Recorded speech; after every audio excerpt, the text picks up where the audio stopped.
Cassidy, a 50-foot-tall cowgirl with a heart of gold and boots the size of wagons.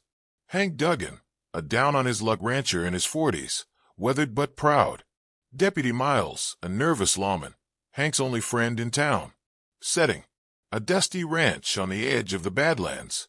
The sun beats down mercilessly. A tiny ranch house sits beside a corral with 3 scrawny cattle.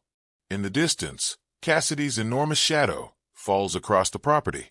Hank stands on his porch, squinting up at Cassidy, who towers over his property. Her boots create small earthquakes when she shifts her weight. She wears a massive 10-gallon hat that blocks out the sun. Cassidy, voice booming but not unkind, Hank Duggan. We need to have ourselves a conversation. Hank, defiant, hands on hips. I know why you're here, Cassidy. And I'm telling you the same thing I told your daddy and your granddaddy before him. I ain't got it.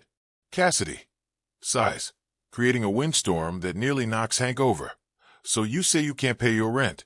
Hank, that's right. The drought killed my crops. The bank took my savings. And these 3 cattle are all that's standing between me and the poorhouse. Cassidy kneels down, still towering 25 feet above him. Hank, you've been saying that for 6 months now. My family's owned this land for 3 generations. We got bills too, you know. Hank, bills? You're 50 feet tall. What bills could you possibly have?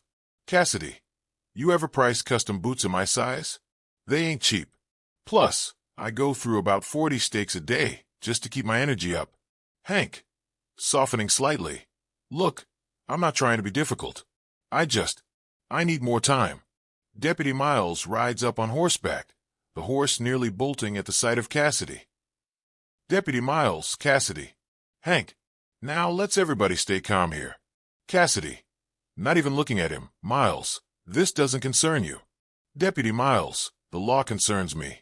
And I'm pretty sure there's regulations about giant property disputes. Hank, Miles, go home. Deputy Miles, I'm trying to help. Cassidy, finally looking down at him. You're 3 feet tall to me, Miles. Respectfully skedaddle.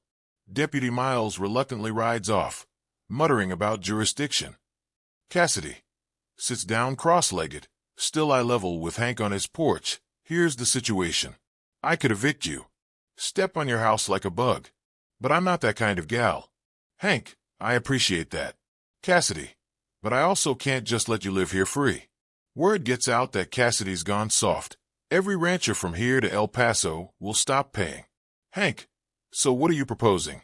Cassidy, I got a problem. Maybe you can help me solve it.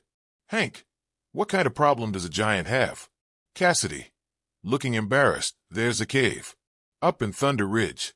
Deep inside is a nest of, scorpions. Hank, scorpions? Cassidy, giant scorpions. To you, they'd be about horse-sized. To me, they're like regular scorpions. But they're in a cave I can't fit into. And they keep stinging my cattle when they wander up that way. Hank, you want me to clear out giant scorpions? Cassidy, you do that. We'll call the next 6 months paid in full. After that, we'll figure something else out. Hank, pause. That's actually pretty reasonable. Cassidy, I'm a reasonable gal, Hank. Just because I'm big doesn't mean I'm mean. Hank, when do you need this done by? Cassidy, take a week. Prepare yourself. I'll even lend you my grandfather's rifle. It's about your size. He was only 30 feet tall. Hank, your grandfather was 30 feet tall? Cassidy, standing up, causing another shadow. We've been getting bigger every generation. Honestly, I'm worried my kids are going to be 60 feet. Do you know how hard it is to find a husband when you're this tall? Hank, I imagine that's tough.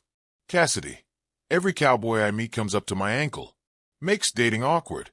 Hank, chuckling despite himself, I suppose it would. Cassidy, offering her enormous hand. So we got a deal?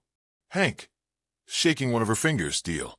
Cassidy, turning to leave, then pausing. Hank, for what it's worth, I hope you make it through this drought. This land's been in your family a long time, too. Be ashamed to lose it. Hank, thanks, Cassidy. And hey, there's a traveling salesman comes through here sometimes. He's about 8 feet tall.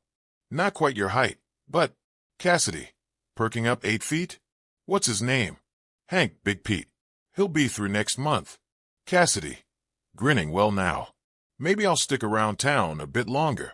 Cassidy walks off toward the horizon, her footsteps shaking the ground. Hank watches her go, then looks at his 3 cattle. Hank, to the cattle. Well, boys, looks like we're going scorpion hunting. One of the cattle moves. In the distance, Deputy Miles rides back. Deputy Miles, is it safe now? Hank, Miles, you're a coward. Deputy Miles, a living coward. So what happened? Hank, smiling, I got a job. And you're coming with me. Deputy Miles, why do I not like the sound of that?